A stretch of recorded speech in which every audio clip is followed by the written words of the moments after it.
Good morning students. आज मैं आप लोगों को कम्युनिकेबल डिजीजेज में ट्यूबरकुलोसिस टॉपिक लेने जा रहा हूँ, जिसको आप लोग टीबी रोग से भी जानते हैं। उम्मीद है कि लास्ट जो पहले टॉपिक्स मैंने ली हैं वो आपको समझ में आई होंगी। इसी को कम्युनिकेबल डिजीज को देखते हुए और आगे बढ़ते हैं नेक्स्ट टॉपिक ट्यूबरकुलोसिस की ओर। इसको अनेक अलग अलग तरीके से बोला जाता है अलग अलग जगहों पे, जैसे कि तपेदिक, यक्ष्मा या क्षय रोग। आम भाषा में हम लोग जनरली टीबी भी बोलते हैं इसको।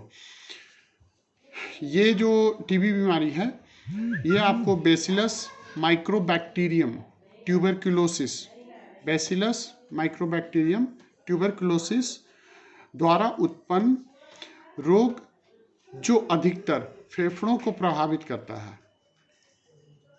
फिर से एक बार मैं बताना चाहूँगा, बेसिलस माइक्रोबैक्टीरियम ट्यूबरकुलोसिस द्वारा उत्पन्न ये रोग है जो ज़्यादातर फेफड़ों को प्रभावित करता है। तो आगे चलते हैं ट्यूबरकुलोसिस में। इसके कारण में सबसे पहला है संक्रमित व्यक्ति अथवा संक्रमित गाय के संपर्क में।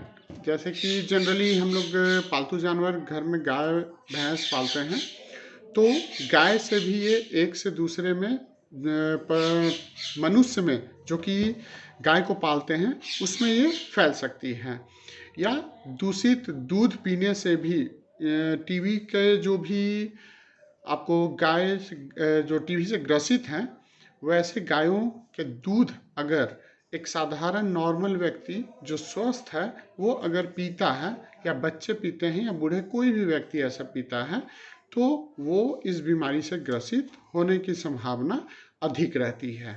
यानी कि गाय से भी और गाय के संक्रमित दूध से भी और टीबी वाले मरीज से भी जो कि पहले से टीबी से ग्रसित हैं वैसे मरीजों से भी ये एक से दूसरे में फैलता है।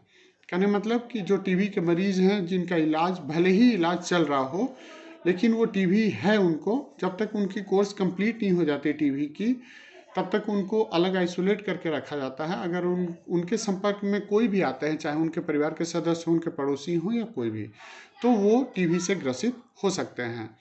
आगे इसमें ट्यूबरकुलोसिस में देखते हैं हम लोग उम्र, किस उम्र के लोगों को ये टीबी जो रोग है या यक्ष्मा रोग है या ट्यूबरकुलोसिस रोग है किस प्रभावित करता है। जनरली ये 45 से 54 या 55 वर्ष के लोगों में अधिकतर पाया जाता है। यानी कि हम लोग बोल सकते हैं कि जो बूढ़े होने वाले हैं, लगभग जो बूढ़े हो रहे हैं 45 से 55 साल के उम्र के बीच के लोगों को ये ज़्यादा प्रभावित करता है, और ज़्यादातर इससे मेल्स प्रभावित होते हैं फीमेल्स की अपेक्षा, इस उम्र के लोग। अब हम लोग लिंग में देखेंगे कि मेल या फीमेल किसको ये प्रभावित करता है ज़्यादा ये टीबी रोग। तो इसमें महिलाओं में ज़्यादातर 35 वर्ष, महिलाओं में ज़्यादातर 35 वर्ष से कम उम्र वाले लोग ज़्यादा प्रभावित होते हैं। पुरुषों में ज़्यादा होता है इसकी तुलना में, महिलाओं की तुलना में, लेकिन महिलाओं में 30 से 35 वर्ष तक के महिलाएं जो हैं ज़्यादा टीबी रोग से प्रभावित होती हैं। यानी कि मेल फीमेल दोनों प्रभावित हो सकते हैं, लेकिन 45 से 55 में मेल ज़्यादा प्रभावित होते हैं और 30 से 35 में फीमेल ज़्यादा प्रभावित होती हैं। लेकिन अगर तुलना किया जाए तो पुरुष टीबी या ट्यूबरकुलोसिस रोग से ज़्यादा प्रभावित होते हैं या बीमार पड़ते हैं। नेक्स्ट है हम लोग देखेंगे प्रतिरोधक क्षमता।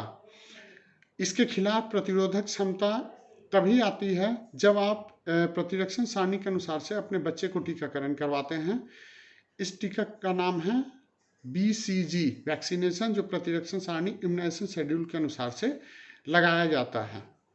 तो अगर आपके आसपास या आपको या आपके परिवार में या आप जिसकी देखभाल कर रहे हैं या एज अ नर्स अगर आपके पास कोई आता है सलाह लेने प्रतिरोधक क्षमता के बारे में, तो आप बोल सकते हैं कि प्रतिरोधक क्षमता तभी आएगा जब आप इसके प्रतिरक्षण सारणी के अनुसार से आप अपना टीकाकरण करवाते हैं या बच्चे को करवाते हैं। नेक्स्ट इसकी उद्भवन अवधि को देखेंगे। ट्यूबरकुलोसिस की उद्भवन अवधि जनरली 3 से 6 सप्ताह है। यानी कि आपको 21 दिन से लेके आपको 16 सप्ताह तक हो सकता है, 3 से 6 सप्ताह तक हो सकता है। यानी कि 21 दिन से आपको 1.5 महीने लग सकते हैं इसके लक्षण दिखने में। उद्भवन अवधि मैंने आपको पहले भी बताया था कि संक्रमण का शरीर में प्रवेश करना और शरीर जब पहली बार लक्षण दिखाता है उस बीमारी के खिलाफ, तो उसके बीच का जो समय होता है उसको उद्भवन अवधि कहते हैं।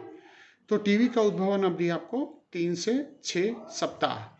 इसमें आगे हम लोग देखेंगे इसका बचाव। तो बचाव में है मेडिसिन में रिफेम्पिसिन मेडिसिन है, INH मेडिसिन है, स्ट्रेप्टोमाइसिन है, यानी मतलब कि बहुत सारे एंटीबायोटिक है, इथेम्ब्यूटोल है, ये सब इसकी। लेकिन जितनी भी ये मेडिसिन हैं ये डॉक्टर के द्वारा प्रेस्क्राइब होनी चाहिए, डॉक्टर लिखते हैं उसके बाद ही चलाया जाता है।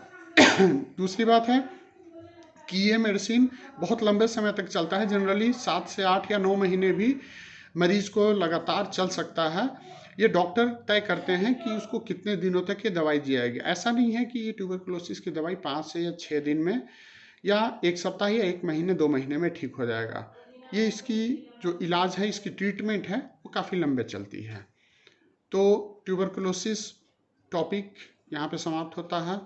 उम्मीद है कि आप लोगों को समझ में आया होगा। आप लोग इसको समझिए। अगर इसके बारे में कोई भी क्वेरी होती है तो आप हमसे पूछ सकते हैं, मैं उसका रिप्लाई अवश्य करूँगा। धन्यवाद।